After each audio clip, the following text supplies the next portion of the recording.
ನಾನು ಇದು ಏಲಕ್ಕಿ ಯಾಕೆ ಬೆಳೆದೆ ಅಂದರೆ ನಮಗೆಲ್ಲ ರೈತರುಗಳು ಬರೀ ಅಡಿಕೆ ಅಡಿಕೆ ಅಡಿಕೆ ಅಂತ ಅಡಿಕೆಯಿಂದ ಬಿದ್ದಿದ್ದೀವಿ. ಮತ್ತು ಹೊಸ ಬೆಳೆ ಏರುಗಳ ನೋಡೋಣ, ಟ್ರೈ ಮಾಡೋಣ ಅಂತೇಳಿ ಈ ಏಲಕ್ಕಿನ ಆಯ್ಕೆ ಮಾಡಿಕೊಂಡು ನಾನು ಏಲಕ್ಕಿ ಇದು ಮಾಡಿದೆ.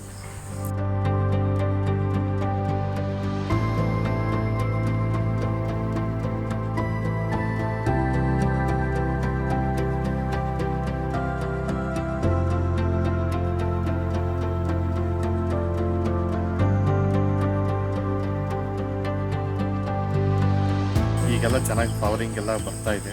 ಮತ್ತು ಔಷಧಿಗಳ್ನು 1.5 ತಿಂಗಳಿಗೆ ಒಂದ್ಸರಿ ಔಷಧಿ ಕೊಡಬೇಕು. ಮತ್ತು ಸ್ಟೆಂಬೋರ್ ಅಂತ ಹುಳ ಬೇರೆ ಕಡೆಯುತ್ತೆ, ಅದಕ್ಕೆ 1.5 ತಿಂಗಳಿಗೆ ಹೊಡಿಬೇಕು. ಅದಕ್ಕೆ ನಾವು ನೀಮ್ ಆಯಿಲ್ ಅದನ್ನೆಲ್ಲ ಬಳಸ್ತೀವಿ.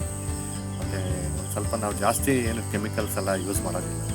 ನಾವು ನ್ಯಾಚುರಲ್ಲಾಗಿ ಸ್ವಲ್ಪ ಈ ನೀಮ್ ಆಯಿಲು ಈ ಥರದ್ದೇ ಬಳಸ್ಕೊಂಡು ಸಾವಯವಕ್ಕೆ ಸ್ವಲ್ಪ ಸಾವಯವನೂ ಮತ್ತು ಕೆಮಿಕಲ್ ಬಳಸ್ಕೊಂಡು ಮಾಡ್ತಾಯಿದ್ದೀವಿ.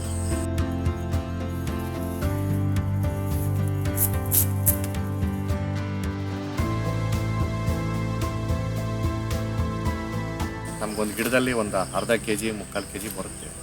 ಟೋಟಲಾಗಿ 480 ಗುಣಿ ಇದೆ.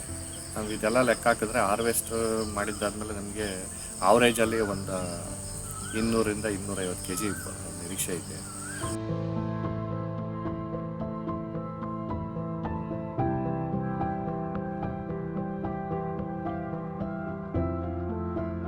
ಗೊಬ್ಬರ ನೀರು ಎಲ್ಲ ಕೊಟ್ಟು ಮೇಂಟೈನ್ ಮಾಡಿದ್ರೆ ನಾವು 1 kg ಮೇಲ್ಗನ ತೆಗಿಬೋದು.